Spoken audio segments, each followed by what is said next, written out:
Did you see the stylish? Welcome to the Young IPA podcast. I'm James, this is Pete. G'day everyone. It is episode 136. It is the 21st of November. Big fun show for you, everyone coming up. We're going to be talking to, should I announce it now or leave it till 5 minutes from now? I don't know what you're announcing. Okay, well then I'm going to keep it to myself. It's going to be my little secret to also Pete. Okay. But we are going to be talking to Dr. Joe Kosterich because this was a really fun interview. We're going to be talking a lot of public health, specifically in regards to vaping legislation in Australia and weed legalisation in Australia.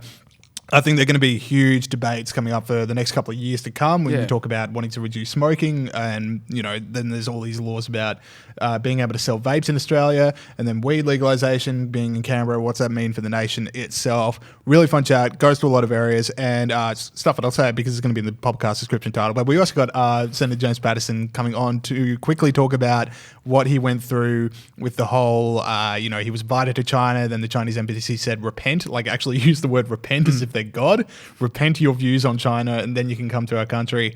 And he refused to do so. So he explains why on the show, and also the amazing interview with Virginia Trioli. A few other things we're going to be talking about in the show. But Pete, anything you're looking forward to? I liked the chat with Dr. Joe because my understanding of the chat we had was that you could make any lifestyle choice you want and it's going to be all right. Yep. So I appreciated that, and also I think he did tell us off air that binge drinking wasn't as I don't recall we that. make it out to be. I don't recall that aspect of it, but if it's not on air, it doesn't matter. Exactly right. Yeah. And an amazing new segment that we've got post the interview, which you have to stick around for because it's one of the most amazing things I've ever seen on television. Okay, but doing surprise things. I've got no idea what Pete's talking about. Yeah. So I'm really looking forward to that. But before we start the show, I have an announcement to make, or a declaration, if you will. No. I think it's silly season. What do you mean by that? So silly season is the moments in Australian politics where everything sort of grinds to a halt. And when I'm looking for stuff to talk about on the show this week, wasn't a whole lot. I think we got a really fun show. We've packed it in. Yeah. Prince Andrew, what an idiot. Yeah, keep listening. Don't hang up. But I think it's silly season. Well, no, I mean, look, it's only November 21. Yeah. Silly season does kick on. I know exactly what you're talking about. Nothing happens, but it doesn't start for a lot later than this young fella. Yes. You still have a number of weeks left of work to do. Don't you take your foot off the I'm accelerator. not taking it. No, I'm going to push it even harder because I want to give these people the show they deserve. The show they But need. when Israel Folau saying that the bushfires are sent by God, and that's news for 3 or 4 days, we're in silly season. I don't know, man. I don't know. All right, fine. But we do want to talk about one thing. China, specifically James Paterson and Andrew Hastie having their... we've actually got the guy on the thing. We thought, how do we want to talk about this? Why don't we just talk about to the man involved? Senator James Paterson, welcome to the show. Always good to be on the show with you guys. Brilliant. So you and Andrew Hastie were going to go on a study tour to China, and tell us what happened after that. Well, we're invited by an organisation called China Matters, which is an Australian organisation that promotes the relationship between Australia and China. And they invited us in full knowledge that we were highly critical of the Chinese Communist Party, but hoping that we would learn more about China on the trip. And we accepted on that basis. They were informed subsequently by the Chinese embassy that both Andrew and I were not welcome in China at this time. And just in case it wasn't sufficiently clear, the Chinese embassy put out a media statement saying that we needed to repent our views on the Chinese Communist Party. So what are those views? What were you being asked to repent about? Well, Andrew and I have been critical of a range of things of the Chinese Communist Party. Most importantly, the way in which they've encroached upon Australian sovereignty and the way in which they have affected the interests of Australians. Like the Australian citizen, for example, who's detained there right now on spurious charges of espionage, who's been detained without access to a lawyer, without access to his family, initially without charge, who's been interrogated on a daily basis and chained, physically chained. But also the plight of the Uyghur people in Xinjiang province, the situation in Hong Kong, their treatment of Tibet, their treatment of Taiwan, their militarisation of the South China Sea. These are big issues which all Australians should be concerned about, and Australian parliamentarians need the freedom of speech to be able to speak about, but China does not welcome that. Interesting that you used the word that you were encouraged to repent about this, because repent was also the word used by Virginia Trioli when she interviewed you about this on her show. Pete and I heard this interview. It blew our minds. I think we've got a clip of it right now. Yep. I'm certainly not going to be repenting my political views on the command of an authoritarian foreign power. I guess that's just the problem. If you start describing China as an authoritarian foreign power when they're supposed to be our close trading partner, and when, as your treasurer Josh Frydenberg says, we must manage our differences, you're actually part of the problem, aren't you? What about my description do you think is inaccurate? So, James, do you think you are actually part of the problem? Well, no, I don't. And I think actually it's attitudes like that from Virginia Trioli that's the problem. I mean, a taxpayer-funded journalist on our public broadcaster thinks that there's something problematic about correctly identifying that China is an authoritarian government and that they've abused human rights. And I'm not going to lie about those things to earn the approval of the Chinese Communist Party or Virginia Trioli. Oh, I really enjoyed that bit because often, politicians are on the back foot from journos, but I just loved you responding to a question with a question. What about my thing was incorrect, Virginia? So that was great. If you get an opportunity, do listen to that. What I want to say, though, is if Virginia Trioli is saying, look, China's a very important trading partner, we shouldn't be criticizing them like this, you should repent. Does that mean Virginia Trioli is also completely out on any criticism of Donald Trump? Because US is also a pretty important trading partner. Yeah, exactly. And where does this lead us? I mean, basically, we should say nothing at all about what's happening around the world. We should be completely silent about these things. That's the problem with some of these worldviews that you get from the ABC from time to time, sadly. I have to say, other interviews I've done on the ABC have not been like that at all. They've understood the seriousness of this. But whatever you think of me and whatever you think of Andrew Hastie, democratically elected representatives of the Australian government have been raising issues in our national interest and in the defence of human rights, and an authoritarian foreign government has banned us from visiting. That's not a good thing and shouldn't be a good thing in anyone's book. But the last person banned from visiting China was a German Greens politician who was banned for raising the plight of the Uyghurs. Does Virginia Trioli also think they should have been silent? Absolutely. So, James, we just only wanted to grab you on to talk about this story. Thank you so much for joining us. It is so great that, you've been told by the Chinese government to repent for this and you just straight up refusing to do it. So really great to talk to you and keep up the good work. Pleasure, guys. Thank you. Thanks, mate. All right, Pete, before we get into heroes and villains, I thought we should just use off the back of that Patterson interview, what is our official podcast position? If we were offered James Paterson and Andrew Hastie's seats to go learn about China on that study trip, but we'd have to repent the things that we've said about China, what's our official podcast position? Are we refusing the invitation? No, I love a free trip as much as anyone and a bit of a junket, but not that that's what they do. It was a study tour, but I've never been on a junket. I'd like to go. I'm not going to do it on a China one. We made that video about Cambodia a few years ago. That was not a junket. We worked pretty hard. We did make a video. But anyway, no, I wouldn't go, obviously, if they asked me to retract things I've said about them. Yes. So, but we're open to junkets, but just not from foreign dictatorships. Look, if anyone's got one out there and they want to do it. I'd go, Taiwan, Japan. Anywhere. Vietnam, I'd New go. Zealand. Yeah. jbold@ipa.org.au. Send it in. All right, sweet. All right, so let's get into the heroes and villains segment. So this is for people that don't know. Basically, self-explanatory. The grunt, the pig, freedom, snort for people. Oh, there it is. He's back. He's back after his Gold Coast escapade. Yeah, so that's the snort of freedom. That's what we give to people that have stood up for freedom this week. Pete, hit us. Who is your hero this week? This is a pretty obvious one, and I'm sure he'll be named hero again. But my hero for freedom this week is Jeremy Corbyn. Mm-hmm. Jeremy Corbyn tweeted on Monday. Just for the record, as he informed Pink News, that's Jeremy Corbyn, he/him. So that's right. Just for any pronouns that you need to use for the rest of it, make sure they're he and him. If you're wondering what Jeremy Corbyn's pronouns are, that's what they are. He tweeted on Monday, if I was proposing the creation of our NHS today, the National Health Service in Britain, the Conservatives would call it health communism. And I say, Jeremy, for calling that out, you're my freedom winner this week. Now, let me run through a few stats for you. The Guardian reported yesterday 9 out of 10 hospital bosses in England fear understaffing will harm their patients' health. A&E waiting times are their worst since 2004. And apparently, this is a bit of a rumour that was in The Guardian. Boris Johnson said to a hospital boss the other day that he would provide funding for outdoor canopies under which patients could queue. Sounds a lot like communism to me, Jeremy. Actual bread lines. Yeah, that's right. And so, by comparison, the man had an institute in the United... I'm not worried about data. What the hell was that, Saul? That was Saul playing up. I said I'm just glad that person's not worried about data. Yeah, exactly. That's what I'm thankful for. She's not. Anyway, so the Manhattan Institute in the United States said that mortality rates for comparable events in the US are often a fraction of what they are in the UK. Yep. The US obviously having a bit of a free market system. 39% of British rates following a stroke and 72% of British rates following a heart attack. There are also 4 times as many hospitals per capita. Everyone agrees that free markets are good for building red Ferraris, plasma TVs, iPhones, but for really important stuff like health and education, for some reason, people think they want to go back to socialism. Well, so for Jeremy Corbyn for calling that out, you're my hero this week. Well, very good. So my hero on the same sort of wavelength as surprising heroes of the week is ABC staff. And this is for...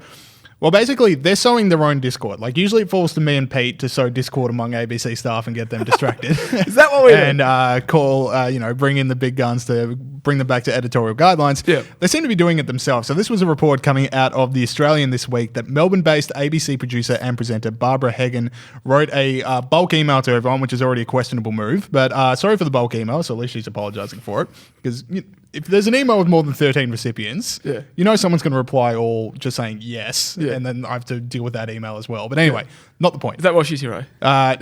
Sending bulk emails, slowing everyone down, clogging up inboxes. Anyway, sorry for the bulk email, but I'm reaching out to gauge interest in forming an ABC staff climate crisis advisory group. Right. Ms. Hagen writes that the aim of the group would be to gather the brains trust of ABC staffers to develop ways to report on and inform Australians about the climate crisis using a solutions journalism approach. Now, the ABC not usually accustomed to using a journalistic approach when discussing climate change, so I'm glad they're committing to that. But I think the obvious joke they're all making is there wasn't enough. There wasn't enough ABC coverage on climate change. Your $1 billion propaganda machine isn't enough. Anyway, the problem is for them that a change in policy on climate change reporting, which is the solutions journalism approach and what that would probably mean, the change in policy on climate change reporting could represent a significant departure from current ABC editorial guidelines. Now, in the guidelines, they have to show both sides. They do not state or imply any perspective as the editorial opinion of the ABC. The ABC takes no editorial stance other than its commitment to fundamental democratic principles. So in the email of we need to tell the people exactly what's going on, and this is what we think's going on, therefore that is exactly what's going on. They're doing their own work for us. They're doing our work for us, which is always awesome. But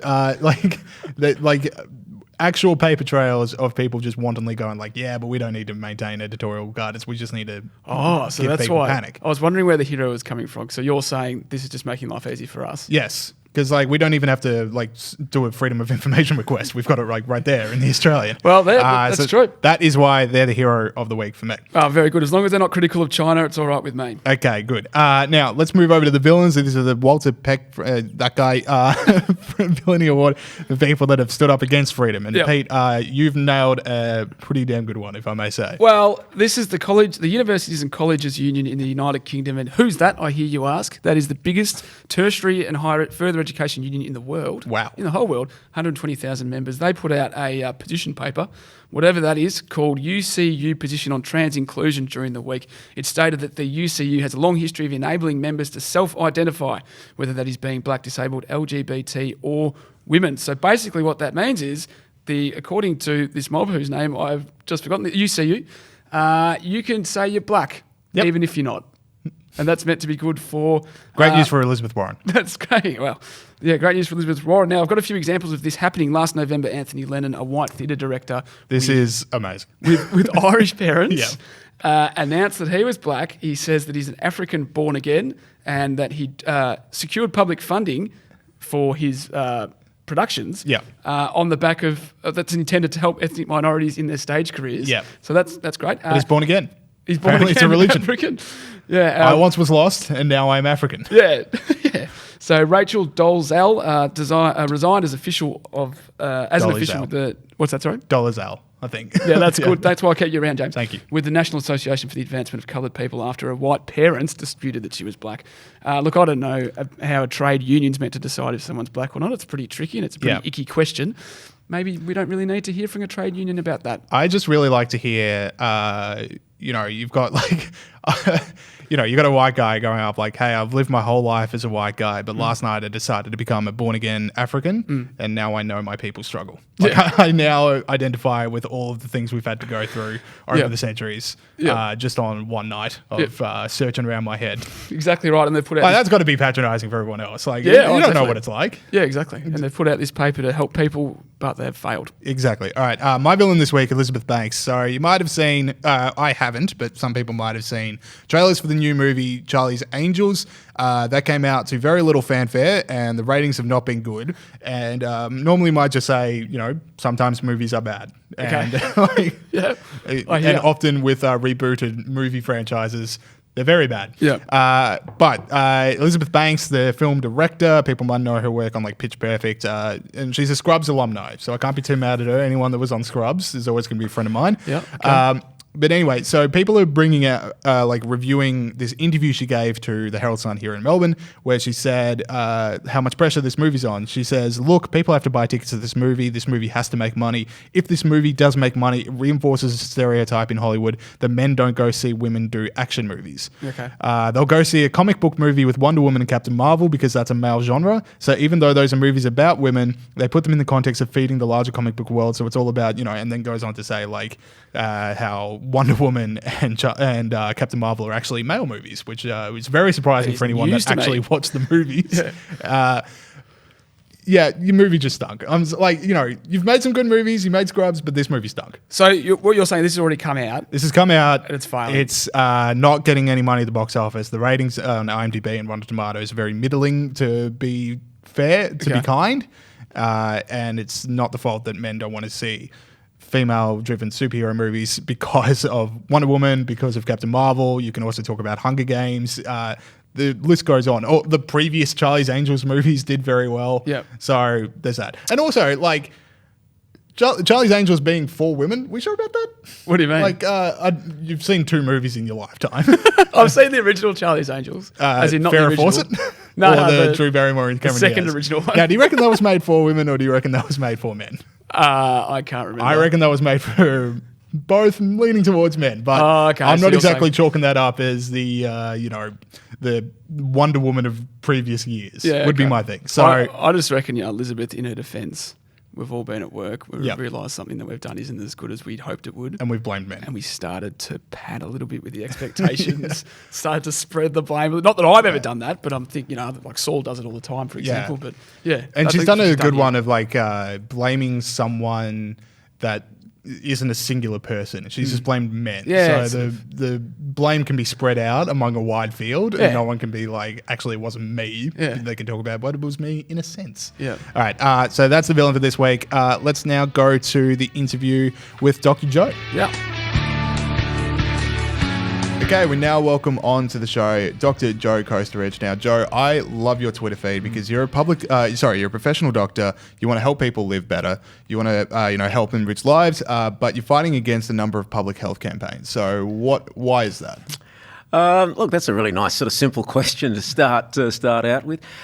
Look, ultimately it's about the individual being in charge of their own health, and public health messages have their role, but they're often one size fits all, and they're not necessarily applicable to everybody, and they're often, unfortunately, wrong. In particular, for example, we see a lot of obesity, overweight and type 2 diabetes in society today. This has come about after the introduction of low-fat dietary guidelines. So everybody was told to eat the way the experts told us. People have done that. You can see the consequences. Do they admit they're wrong? Unfortunately not. For example, we're probably talking a bit more about vaping later. We see in international jurisdictions that smoking rates are falling in the US, in the UK, in the EU, in Japan, where they have something called IQOS, which is related. And in Australia, we stick our fingers in our ears and go la, la, la, la, la. So, I suppose personally, when I look at people that I'm seeing each day who are trying to do the best with their health and they're getting advice that really is not suitable for them, then, look, I suppose it's a matter of making in your own way, trying to make a bit of a stand and help those people and challenge the unaccountable and unelected bureaucrats who often make these edicts. So, Dr. Joe, now Gideon Rosner, a person here at the IPA, brought you to us. Do some of his health decisions, do they worry you? Some of the decisions Gideon makes about his body and things like that? Look, I've got to say I'm not Gideon's doctor, so I don't actually know what he does. Are you familiar with whiskey? Yes. Look, He needs help. It's put it this way. Ultimately, every person is responsible for their own health and have to make their own decisions, and part of that means living with the consequences. So, is it a problem to have a glass of whiskey or a glass or two of wine with your dinner? The answer to that is no. Is there an amount of alcohol that is damaging to our health? The answer to that is yes, there is. And if you drink that amount on a consistent basis, then you will end up with problems. Is it a good idea to smoke? Absolutely not. We know that it's associated with a number of illnesses. Is it a good idea to do some exercise because we know that regular exercise is good for your health? Yes, it is. Now, if people know all of that and in full knowledge make their own decisions, then look, at the end of the day, this is where I think there is a difference between respect for the individual and trying to impose on the individual. And I think we should, allow people to make their own decisions, but make those decisions based on, useful, practical, and I suppose factual information. And that also means that what we know today might be different to what we knew 10 years ago, and it might be different again in another 10 years' time. But look, Gideon, like you, like me, like everybody else, has to make their decisions and I suppose see what happens as a consequence of those decisions. Yeah, for sure. All right. Now, you brought up before vaping, and this is like, I got two things we want to talk about. So there's going to be vaping and then medicinal cannabis at the end. But vaping is, signposting for me, like the big public health thing for the next couple of years. And as you point out, in places where vaping gets deregulated and people can buy it, smoking rates fall. In Australia, we're dragging our feet. I'm pretty sure it's still, like, where is vaping right now? Look, it's where it's always been, and it's in this. It is technically illegal, although there is a loophole. Now, I suppose for people who might not be familiar with vaping and wondering what we're talking about, it's inhaling nicotine liquid rather than burning tobacco. Now, basically people smoke because they want some nicotine. And some people say it makes them a little bit less stressed. Some people says it makes them feel better. Most people smoke because they started at some point and they can't actually quit. Most smokers actually would want to quit. Some don't, but they can't, and they've tried all the methods. And our rates of smoking in this country have pretty much flatlined since 2013, and that's despite Australia having plain packaging and having the highest per stick cigarette prices in the world. And some people actually do just enjoy nicotine. It's a terrible thing to say because it's all sort of politically incorrect, but it's true. So when people vape, they're getting nicotine, which is not of itself a carcinogen. So it's not nicotine that causes lung cancer. It's not nicotine that causes throat cancer or heart disease or any of these other problems. It is a whole host of chemicals released by burning and combusting tobacco. So when you extract the nicotine, put it into a liquid form, people use that. Firstly, there's no smoke, so there's no secondhand smoke. And number two, whilst it is not harmless, and I really want to be very clear that people who don't smoke at all should not be taking up vaping, but for those who do, it is a far less harmful option. So there's places overseas where this is legal. So what if you can see it improving health in those places, why does it seem to take so long for us out here? Yeah, and that's again an excellent question. And to be honest, I have to declare I'm the chairman of the board of ATRA, which is Australian Tobacco Harm Reduction Association. Look, I think if we knew the answer in this country, we probably wouldn't be having these debates still. There is unfortunately in health a lot of ideology, and there are a lot of people in the tobacco, in the quit space and the anti-tobacco and tobacco control lobbies who have invested their whole lives in being anti the tobacco industry. And I get that, and fair enough, and I sympathise with that. However, this is not about the tobacco industry. This is about individual people trying to reduce their harm. So somewhere along the line, it's morphed from being what can we do to get people to stop smoking, and it's somehow gotten into what can we do that is perceived as being harmful to the tobacco industry. And those two things might have an overlap, but they're not the same. Now, because some of the tobacco companies have moved into the space, and in Australia their percentage of the market is minimal, it's seen as a big tobacco conspiracy and plot. Whereas in actual fact, it is, it basically is a potential solution to the problem that these people are trying to combat. But look, there's a lot of egos invested. There's a lot of history in all of this, and ultimately, it's ideologically driven. A lot of it, because if you look at the science, according to Public Health England, vaping is at least 95% less harmful than smoking. Now, you will see that figure questioned, and I'm yet to hear anybody who questions it or criticises that figure come up with another one. Let's assume it's 50%. Yeah, But let's say that they're less. really out by a massive amount. It's only 50% less. How can 50% less harmful be a bad thing?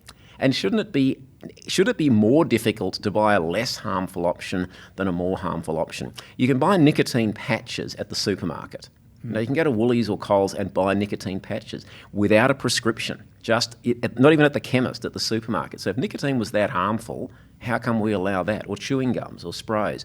Put it into a liquid, all of a sudden we have this enormous problem with it. Yeah. So a quick case study, like with my friends, I have a lot of friends who were smokers, and they got together to buy a bunch of vapes from overseas, get it over to Australia. And because it was so and they all quit smoking for a while based on that, but because it was so hard to do it again, a lot of them have gone back to actual smoking cigarettes. And you just think how is that the journey we want these people to take? And that is a terrible outcome. Yeah. And that is really the worst outcome. And that's what we're seeing in this country. And ultimately, if one has a prescription from a doctor for nicotine liquid, then it can be legally imported for personal use from overseas. But most people don't know that, and most doctors don't know that, and most doctors would be a little bit sort of wary and reticent. There are a couple, and I don't want to give any names in a public domain, but there are a couple of businesses, one that is domiciled in New Zealand, because New Zealand has legalised for vaping and actually actively promoting it. Not only is it now legal, the New Zealand Health Department is encouraging people to switch to vaping. In particular, they're encouraging the Maori population, because rates of smoking in there are much higher than the general population. In Australia, we know that in Indigenous populations, the rates of smoking are a lot higher.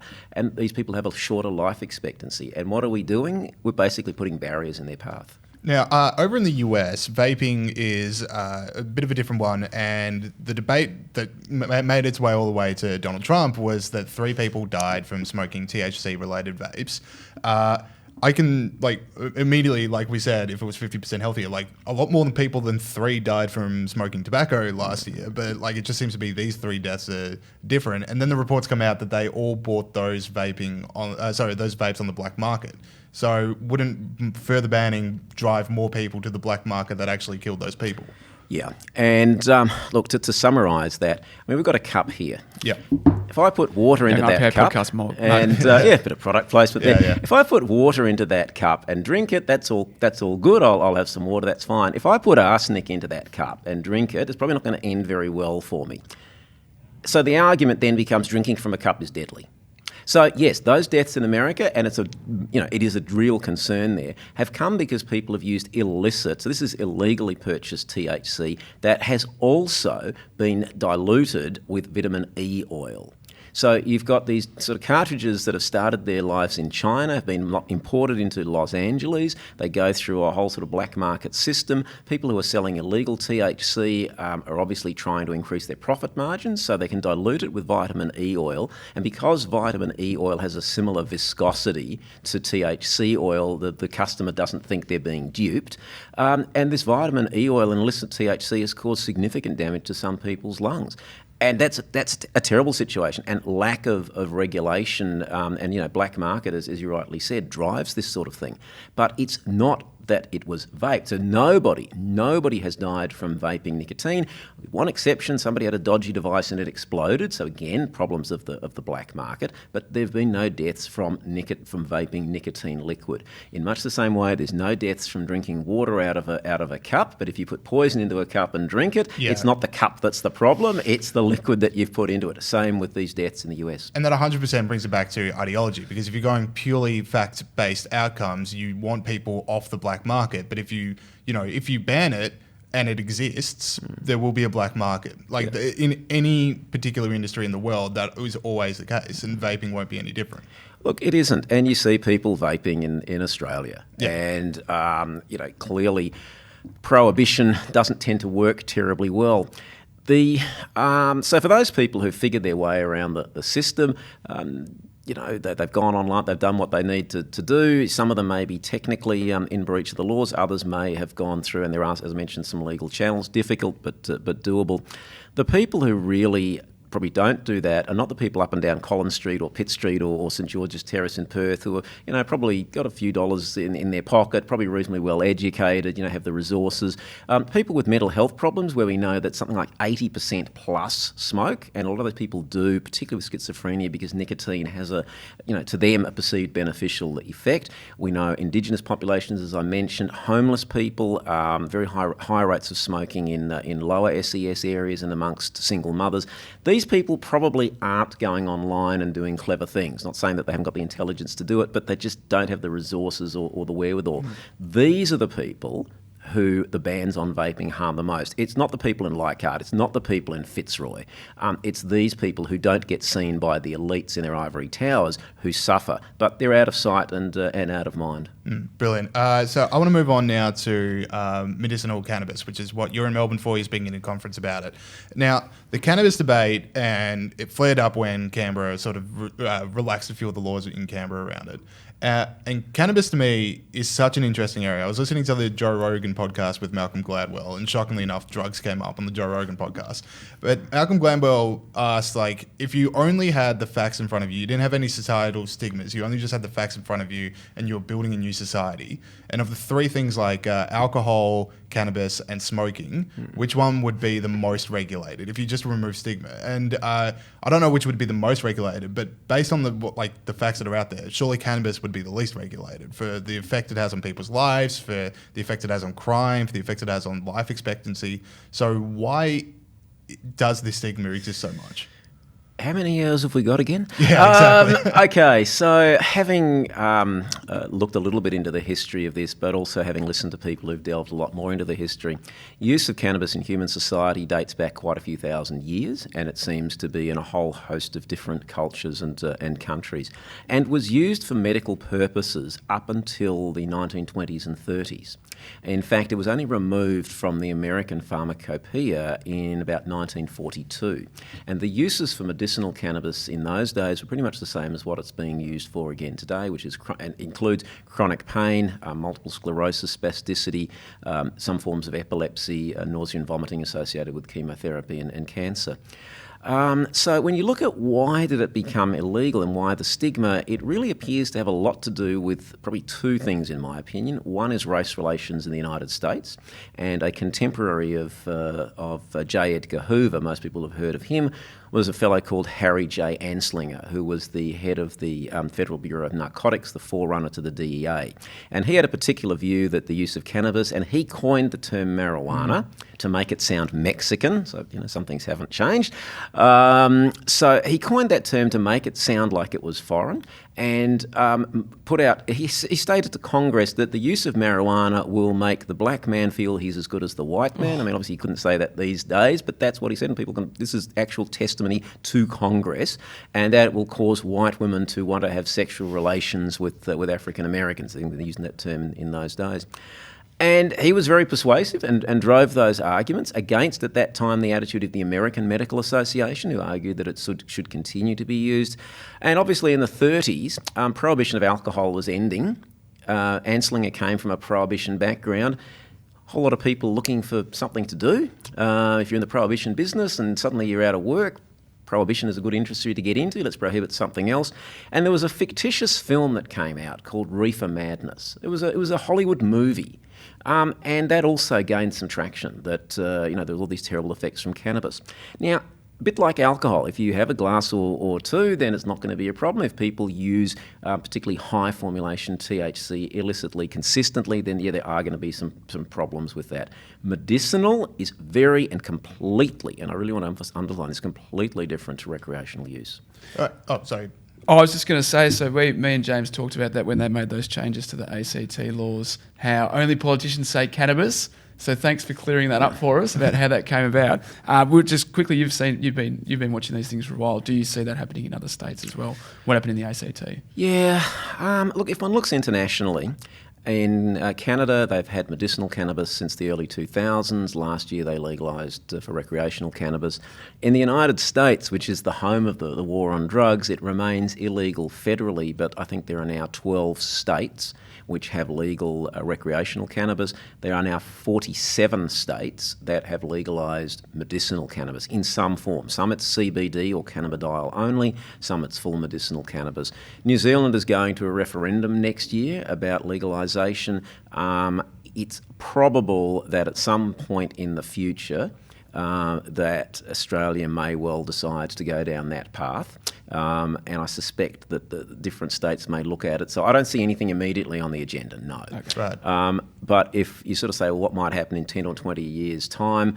Look, again, if you look around the world, you can sort of see there is a movement towards freeing up restrictions around cannabis use. But again, I really want to emphasise that that's not sort of a discussion at the moment. Really, the main issue at the moment is access to medicinal cannabis, and that is a completely different beast. All right, brilliant. So, Dr. Joe Kosterich, where can people follow you on Twitter?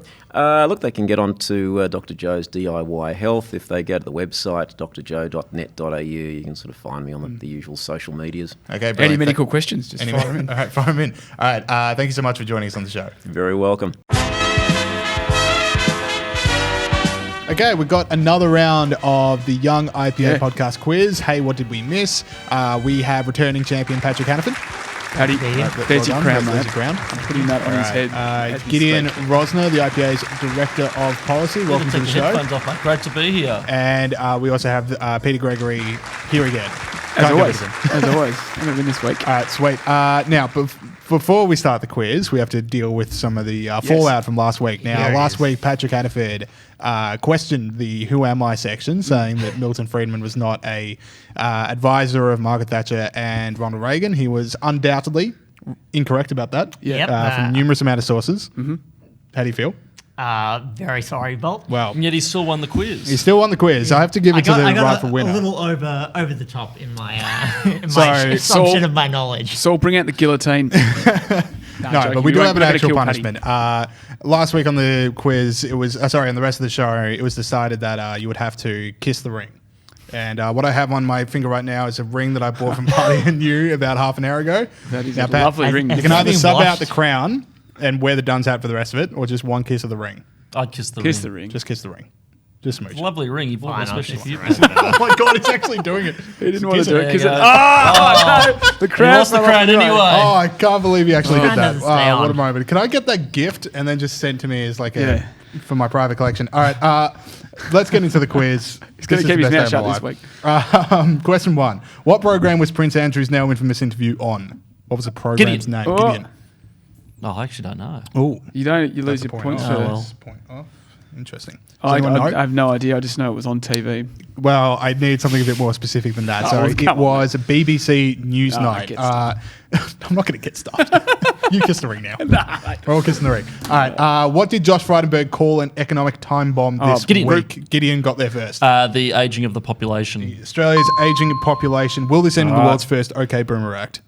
Sorry? The OK Boomer Act. Oh, Anyway, okay, we'll keep moving. I'm not familiar with that term. Yeah, That's really struggling with the crown. It's gone to next to him now. heavy hangs the head. It does. All right, question 3. What had more people tune in Game 1 of the Baseball Roof World seal. That bloke farting. We'll get to that Oh, we're later doing in that the show. next. We're stay tuned for that, people. Stay tuned for that. So is that right? So does he lose a point? What? It does, actually, yeah. You mean I'm incorrect? Appointed. What had more people tune in? Game 1 of the Baseball World Series or day 1 of the impeachment trial? Gideon. Gideon. I'm guessing the World Series. You'd be incorrect about that. Oh! Roof seal. Nice. But it was so boring. Yeah, actually, no. To the victor goes the spoils. The impeachment thing. The impeachment thing is correct. More people tune in for day 1 of impeachment than day 1 of the World Game guess. 1 of the World Series. Yeah. All right. Back to -1. back to -1. I'm lousy at this quiz. I always end up with a negative. Because There's a lot of quiz to go. aggressive.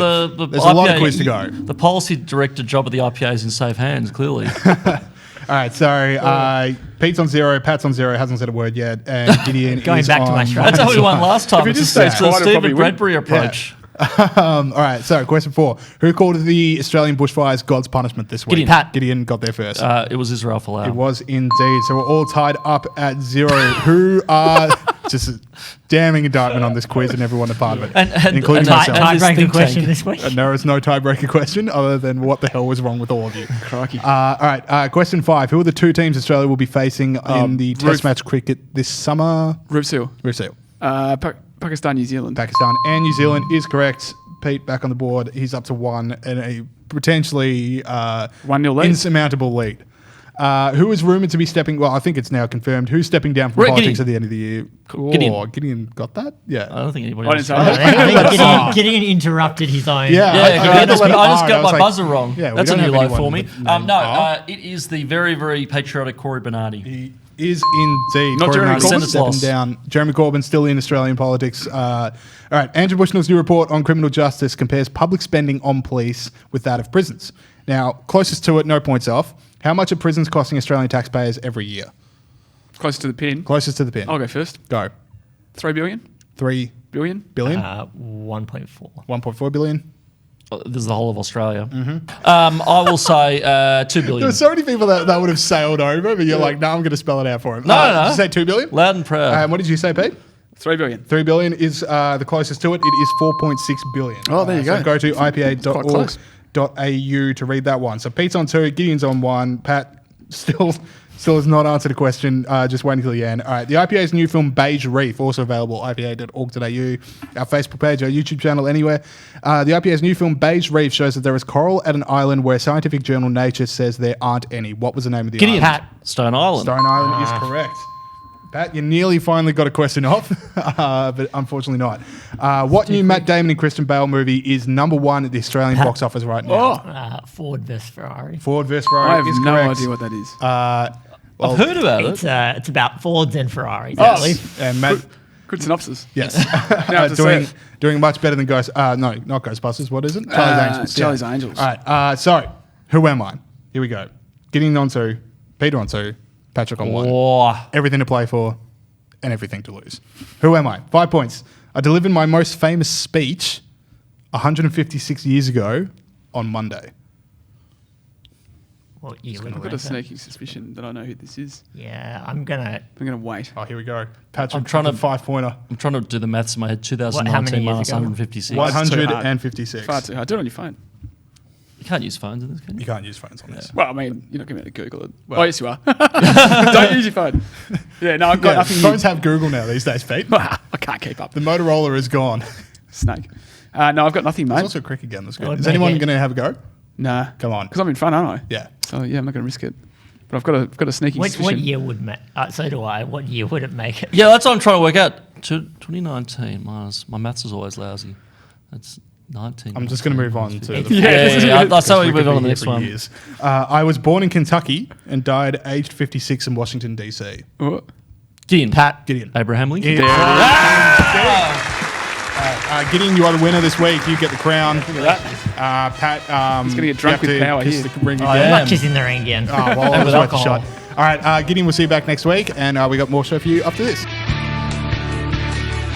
All right, cool. That is it for the quiz. Now we're just going to fly through some stuff that made us laugh this week, and I'm going to start. Like last week, we debuted Pete's tweet. Yeah. Did we hear back from Donald Trump? No, we didn't hear back from Donald Trump, but there was a lot of social media activity. Okay, good. Around that tweet. We should actually mention at this point it's Peter J. Gregory. Peter J. Gregory 3. Peter J. Gregory 3. Yeah, The third person of it. Two people that got there before me, unfortunately. So Peter J. Gregory 3 if you want to follow Pete, because we did last week's segment then realised we forgot to mention the Twitter handle. That's all right. In question, People got which can around it. happen. It happens to the best of us. Yeah. And evidently the worst. All right. Now, we want to start a new segment this week. Yeah, And this is my brainchild. Yeah. And this is both the best thing I've ever done for this podcast and simultaneously the worst thing I've ever done for this podcast. Okay. You'll see what you want to see. It's a Rorschach test. You'll either see the best moment of the podcast or you will unsubscribe in pure anger that this is where we've gone to. Yep. The segment's called Diddy Fart. And people might have seen this clip all over Twitter. MSNBC are interviewing Eric Swalwell. Was it? Eric Swalwell, yeah, Eric California Swalwell, Democrat. California Democrat. He ran for the Democratic nominee, didn't get it, and he's being interviewed on day one of the impeachment inquiry. Yep. And let's play the clip, Roll the tape. and you decide whether he farted. Chris, so far, the evidence is uncontradicted that the president used taxpayer dollars to ask the Ukrainians to help him cheat an election. And the complaint that I've heard from Republicans...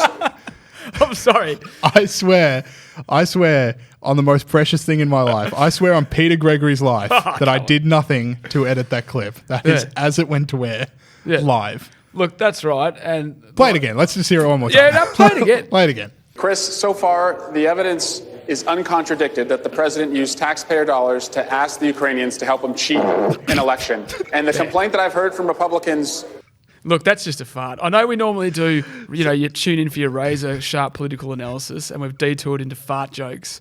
But that is a fart. And he should rerun for the presidency because everyone knows who he is now. Yeah, absolutely. It's like when Rudd went to a strip club. Yeah. People loved it. It does well. So he's adamant that he didn't fart. People are saying he never farted. Yeah. There's people analysing the footage, analysing body movements. I mean, you can hear the pause. Yeah. He paused. And if for those watching, you can see the expression in his face. He knows. He knows what just happened. So we'll keep it.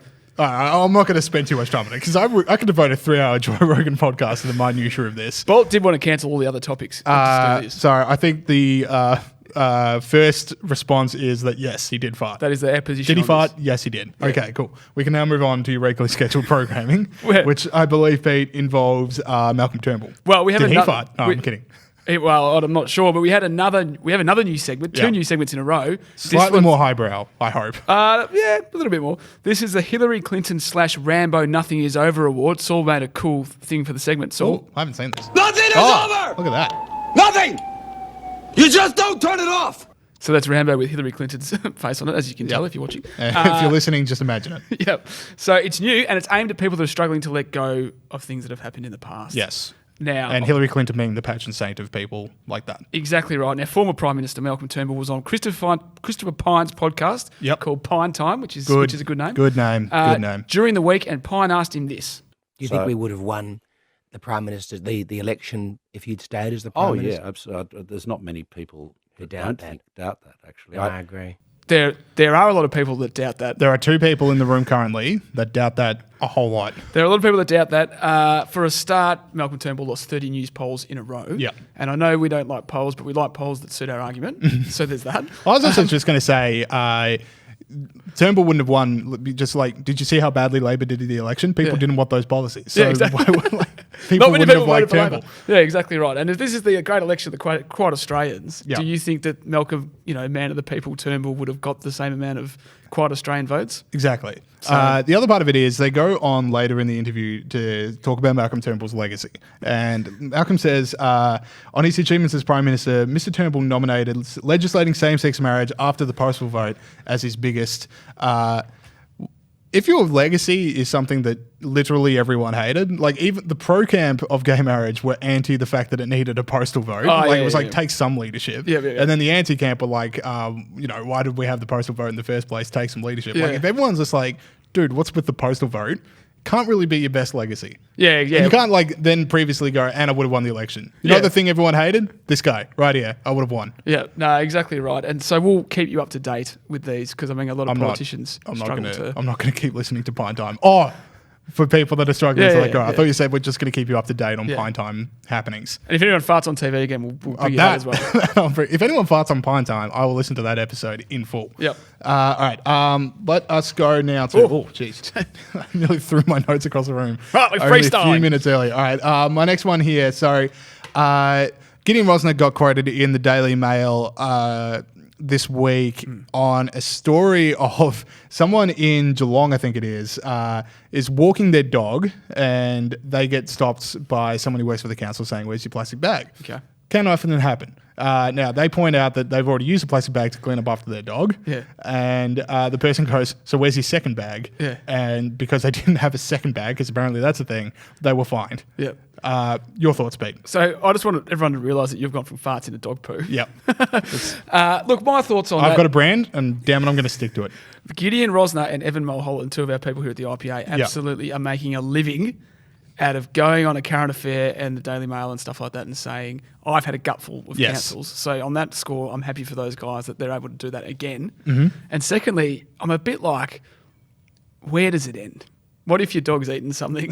They're going to go a few times. Yeah. How many bags do you need? You need to leave the house with no less than 13 plastic bags. And also, there's some mixed messaging going on. Okay. Because I thought we were moving against single-use plastic bags, but apparently the government wants right. you to bring even more plastic bags around with Exactly you. So which right. one is it? These people, it's probably the same Where are council we going to that's- get these plastic bags? Yeah, exactly. They've probably declared a climate emergency. Yep. And they've probably put out those garbage bins Yep. that are clear so everyone can shame you for your rubbish.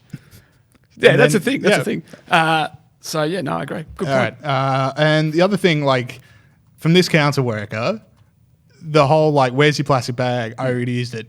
But where's your second plastic bag? Is the greatest use of yeah, but still in the history of the world. Yeah, but still is when you know you've been found out having a bad argument, but you just go like, yeah, but still. Yeah. And yeah, but like this, where's your second bag? Is like, I know I'm wrong, you know I'm wrong, and I know you know that I'm wrong. Yeah.